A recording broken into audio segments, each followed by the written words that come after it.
My best friend was our live-in nanny for a decade, then she arrested my husband at breakfast. Sarah and I were one soul in two bodies since the third grade. We shared clothes, secrets, and eventually my home. When my husband, Mark, started his visionary logistics empire, Sarah was the one who stepped in so I could help him build it.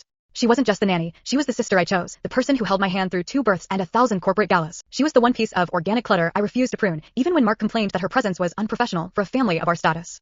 I thought his irritation was just his usual, high-value man, arrogance, the same ego that made him preach about absolute loyalty to his employees while he was secretly bleeding their pension funds dry to pay for his gambling debts. The mystery of our perfect life unraveled on a random Tuesday. We were sitting in our sun-drenched kitchen, Mark lecturing me about leveraging our assets for his next big move, when Sarah set down a plate of pancakes and didn't move away. She didn't have her usual warm smile. She looked at Mark with a cold, predatory focus that I'd never seen in 20 years of friendship. Before Mark could ask for more syrup, Sarah reached into the cabinet where we kept the emergency flashlights and pulled out a badge and a set of zip ties.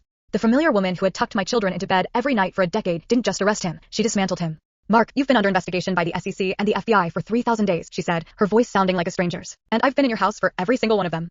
The betrayal felt like a physical weight, but the target wasn't me, it was the man who had turned our marriage into a money laundering scheme. Sarah hadn't just been watching my kids, she had been acting as my guardian angel against a husband who was planning to frame me as his co-conspirator the moment the walls closed in. She showed me the encrypted files Mark had hidden on my personal laptop, files that would have sent me to prison for life if she hadn't been there to document him planting them. He didn't just see me as a wife, he saw me as a pawn for his failed hustle.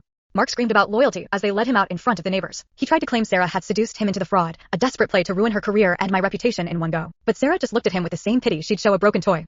Today, Mark is serving a 15-year sentence in a facility that doesn't offer passive income opportunities. Sarah is still in my life, though she's no longer in the kitchen. She's the person I call when I need a reality check, and I'm the person who finally learned that the most familiar people in your life are either the ones who will destroy you or the ones who will risk a decade of their own lives to make sure you survive. It turns out that when you build a house on lies, you'd better hope your best friend is the one holding the camera.